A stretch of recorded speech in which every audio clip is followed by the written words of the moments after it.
Your Holiness, Mahaswamiji, Professor Talwar, Shri Betkerur, Professor Dhananjaya, Professor Rahman, Swamijis of various mutts, distinguished academicians, guests, dear students, ladies and gentlemen, good morning. It is indeed a special privilege for me to be here in this great city, along with Your Holiness Mahaswamiji, to talk a little bit about education. This is my first ever visit to this great city. I came in yesterday and had an opportunity to drive around, meet with people, and I am overwhelmed with love and affection of the people in this city. I thank you for your hospitality. I will always remember my visit here.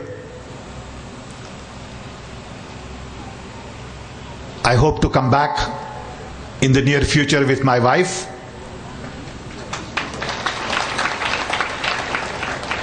And you indeed have a great city. You should be all proud of it. I want to talk a little bit about education. Your Holiness, you all have spent great deal of resources, energy in the last 50 years in improving education, institutions and infrastructure, not only in this part of the country, but throughout the country. We all appreciate your effort, and we recognize that education is the key to building New India. At the time of independence in 1947, our founding fathers did realize that India would need talented people to build bridges, to provide better governance, and as a result, they focused on institutions like IITs, IIMs, scientific laboratories, atomic energy, space research, CSIR labs, agricultural research, medical research, and lot more. Then we had very little talent base because we were coming out of British Raj, where our colonial masters essentially killed India's economic base, because India was the largest economy in 1760. We had best of the best universities like Nalanda, Takshashila 2700 years ago. And at the time of independence, we really didn't have much. We had gone down from 27% to 2% of the world economy, and we had to build everything from scratch. Our education systems were destroyed, and we were caught between the new and the old. It took about 50 years to build the kind of base we needed. Today our IITs and IIMs and others produce best of the best talent in the world, and many of our alumni and students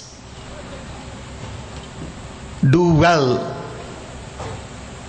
in many other parts of the world, including in India.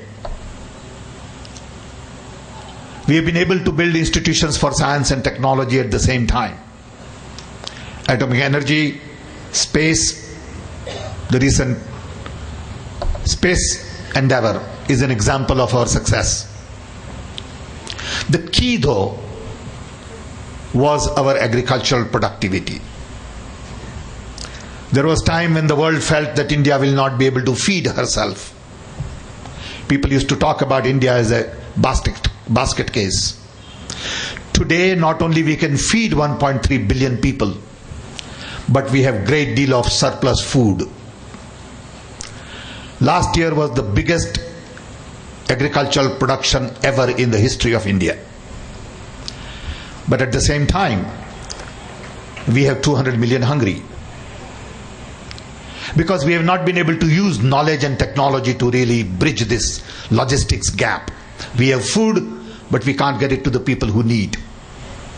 So on one hand we have done a great deal, on the other hand we have a great deal to do. In this journey we have also made some mistakes.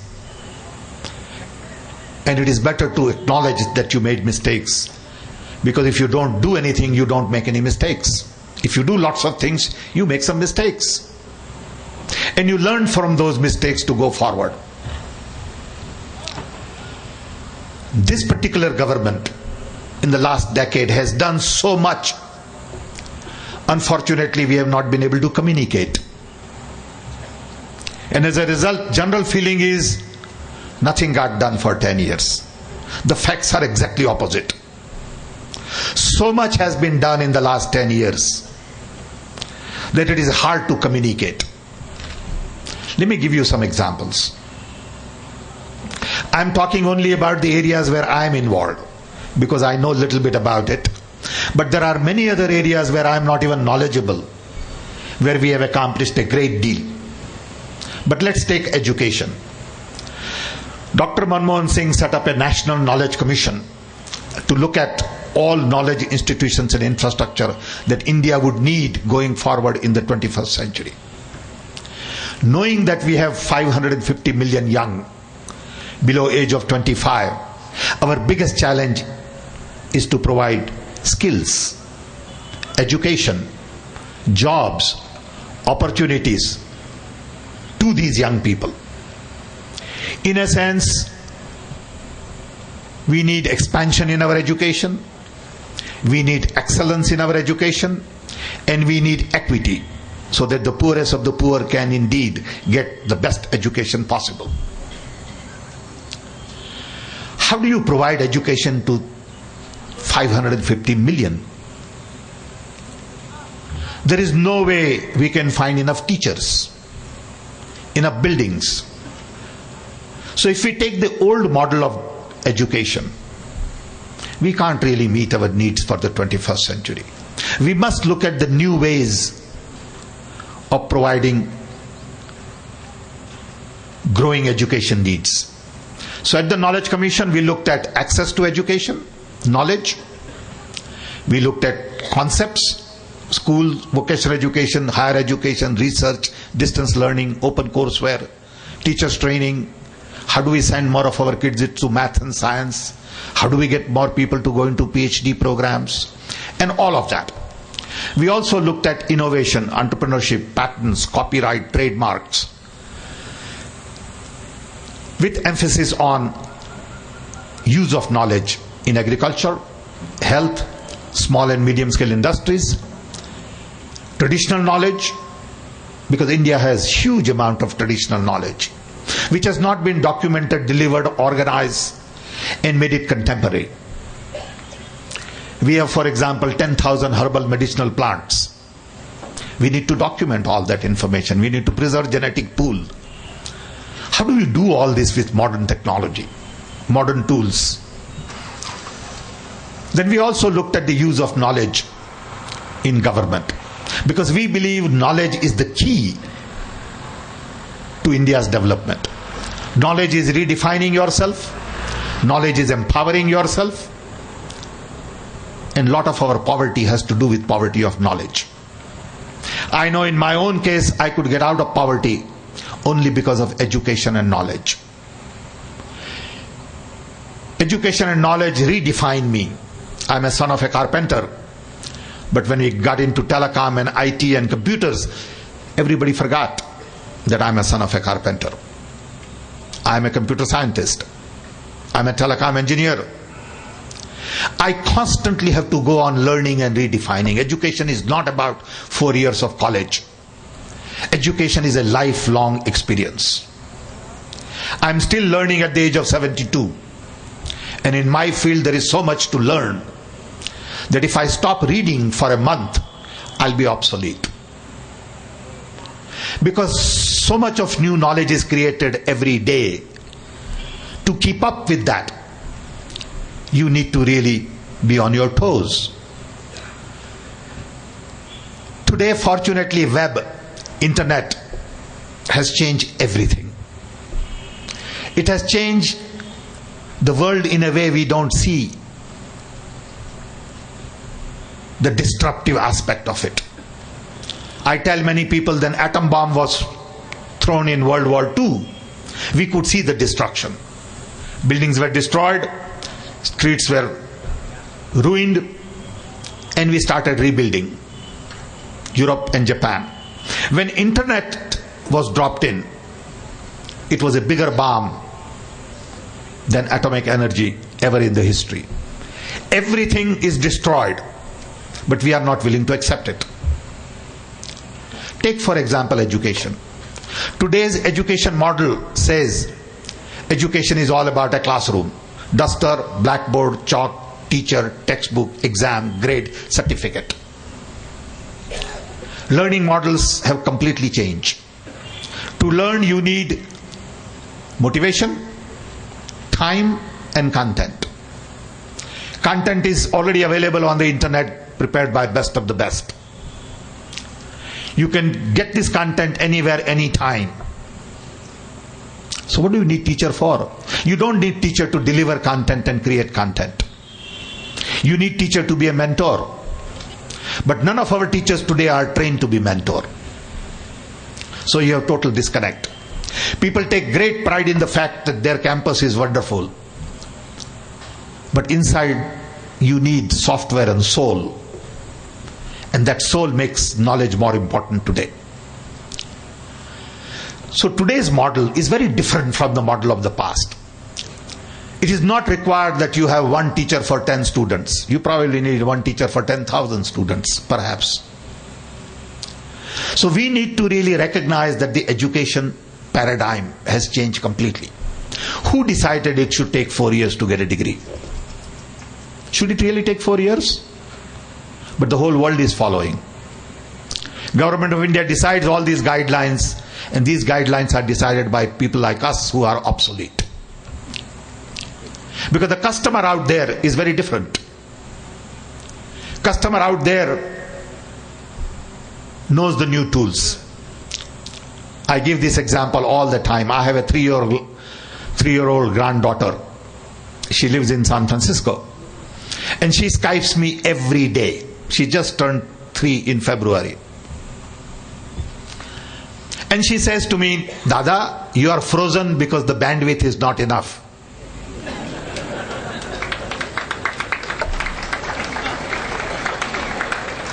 It is that generation we need to think of. When that kid goes to school, teacher will teach ABCD, and the kid would say, who do you think I am? And kid is going to lose interest. All our children today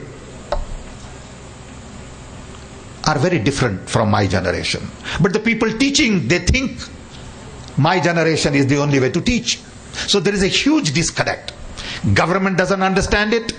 All government policies are obsolete, antiquated. Teachers don't understand it. And we don't allow 15-year-old to teach 10-year-old. Sometimes they are the best teachers. Young people teach very well. When I have problem with my computers or mobile phone, with all my expertise, I can't solve it. I give it to a 14-year-old kid, and he comes back in 10 minutes and he said, this is how to work. They never read instruction manual. They have different reflexes. They have different experience. Because when I was born, there was no radio, there was no TV, there was no electricity, nothing. You are all born with cell phone in your hand. And as a result, your reflexes are very different. And we must recognize that that is the customer. So our education system is basically obsolete. I say this to government, everybody agrees, nobody wants to do anything. So how do we change this? How do we empower our children with new tools and new technology to learn on their own? Why do I need a certificate?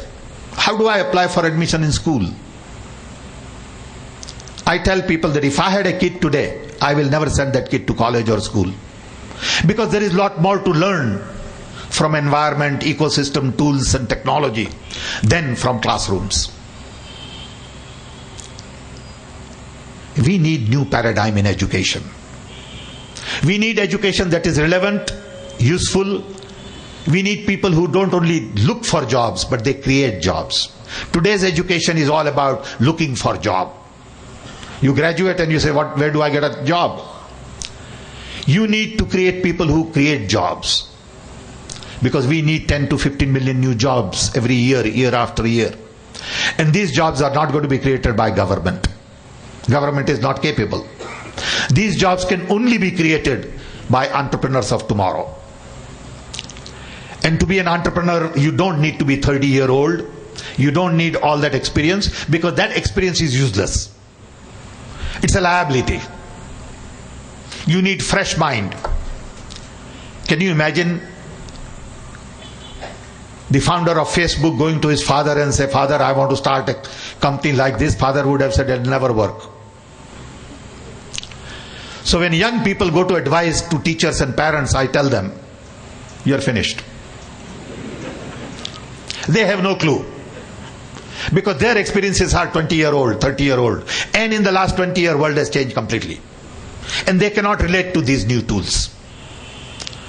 You must look forward with the strength from your tradition, your wisdom from your roots. But you got to look forward and not look backward. Elders teach you to look backward because they are comfortable with it. So the fight that is going on in India today is, according to me, between old and the new, young and the old. Young want to take charge and move forward. Old want them to stay there and use tradition as the tool to block. You can't do this, you can't do that. When people tell you you can't do it, you must recognize you are on track.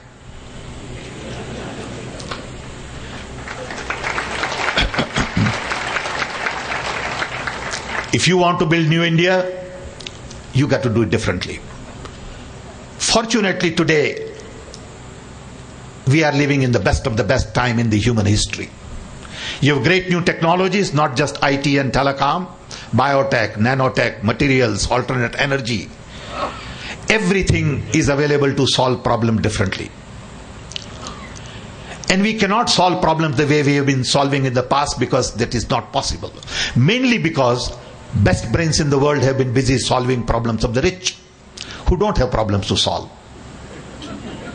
And as a result, problems of the poor don't get the best talent available. So highly educated person wants to go and work for rich people, and they have no problems to solve. And the poor people who have large problems to solve don't get the talent because it's not paying. So again you have a disconnect. We have the largest number of poor in the world. We have largest number of potential young talent. We need to turn them loose and let them solve problems their way and not advise them. We need to empower them, trust them, build them, and we need to be there to love them. It is good to make mistakes in life, because if you don't want to make mistakes, you won't do anything. Mistakes are a great asset. More mistakes you make, more you will learn. But we are not encouraged to make mistakes. Failure is a very important part of success. It's a very fine line between success and failure. You all must recognize that that's part of education. Our education systems need to be changed. Our education systems need new approach to learning, new learning models, new management styles, new focus. We have a huge base.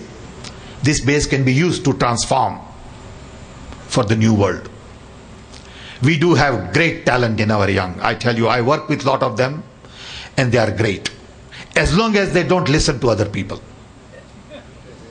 As soon as they start listening, in 5 years, they are finished. So I find that if there is an interesting problem to solve, I give it to a 20-year-old person. He or she will solve it because they don't know that it can't be done. You give it to 30 or 40-year-old, he would say, oh, well, you know, we need to think about it. You give it to 50-year-old, cannot be done.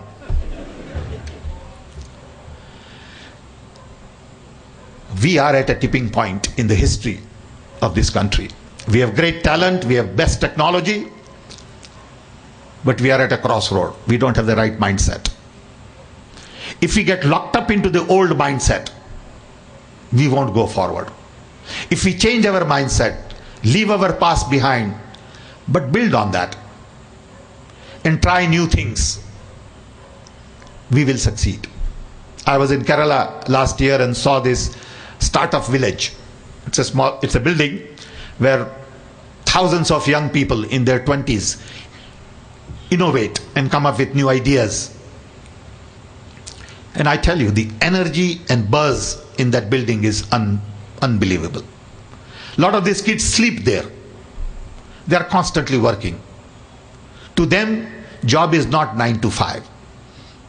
Job is 9 in the morning to 9 next morning.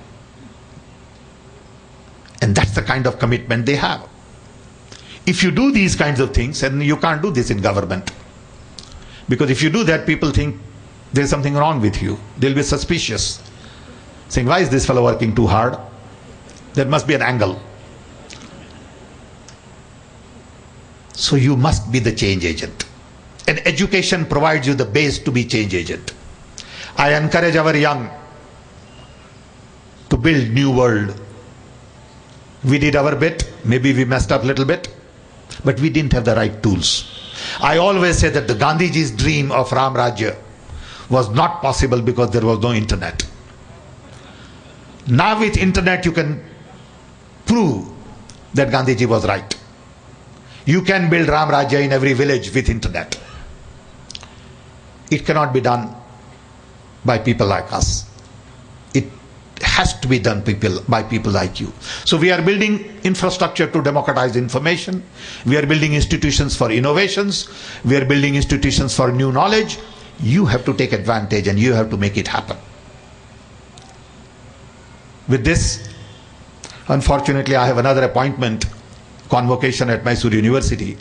So I have to leave. I wish I could spend more time to share with you some of my wild ideas. But I am a great believer in Indian young talent.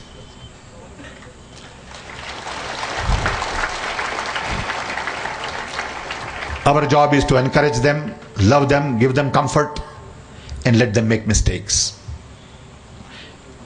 The other day I met an 11-year-old boy from Bangalore, Nasser. And he came to my office. There were cameras in my office and press. So I asked, I said, what is this? And they said, he's an inventor. So I asked him, I said, what did you invent? He said, I work on supercomputer, parallel processing, 11-year-old. And I thought, what would he know about parallel processing? So I started asking him questions because that subject I know something about. And I was literally shocked that he had a 50-year-old mind in 11-year-old body. And I said, where did you learn all this? He said, on internet. I said, I'm impressed. So his father said, Mr. Pitroda, what advice do you have for me to nurture this boy to be a scientist? I said, stay away from him.